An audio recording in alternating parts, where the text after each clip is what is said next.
Lord Jesus Christ.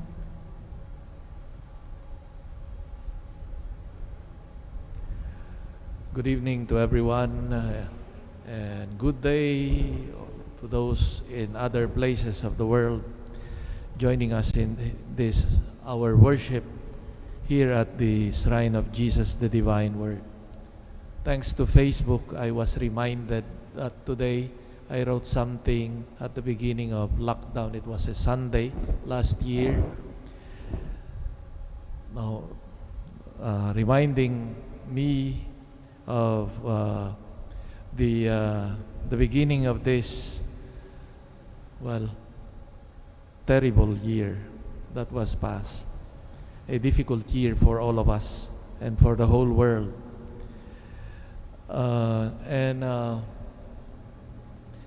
As I place there in that reflection that yes, we may not have the luxury of the usual expressions of our worship, like physical presence in Mass, no. But the point is that even in different ways, in different forms, like what we continue to do, this live streaming and also other forms, the point is that we continue to be in connection with the source of all that we have and are, and that is God. And to continue to live that trust, filial trust, as Jesus did and shown us. And so we continue to have also this challenge. We are still in the midst of this pandemic. In fact, the news is not very encouraging either. Now, thanks that we have the prospect now of vaccines, but up to now, very few are vaccinated in our country. So we continue then to pray and ask God's protection for us, for our families, especially those vulnerable. The reading today proposes, especially that of the Gospel, the marvelous gift of God's presence through Jesus Christ. With the presence of Jesus, He establishes among us a sign of God's own presence, and that sign is His presence is salvific, is a source of salvation, as we heard in today's Gospel account. While in His own home country or His town or city, He was not accepted and could not perform there the miracles. Here in the context of Galilee, and in this his encounter with a royal official, meaning a pagan person, yet with such openness and with such faith in Jesus that made possible also for Jesus to make this spectacular healing of the pagan's son. The presence of Jesus is indeed salvific.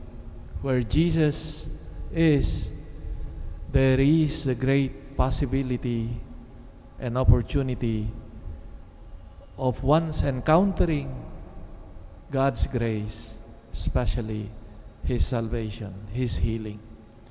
Of course, the other part is our attitude, our own reception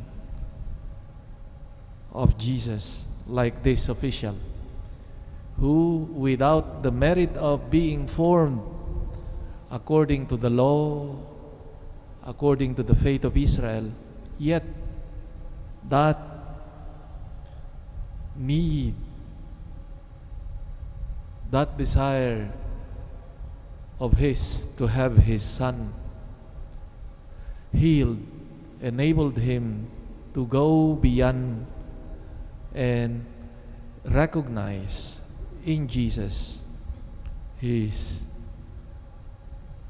healing power or his gift to humanity. And it is beautiful to realize that Jesus and God Himself treats us according to our own capacities, just like this person, the royal official,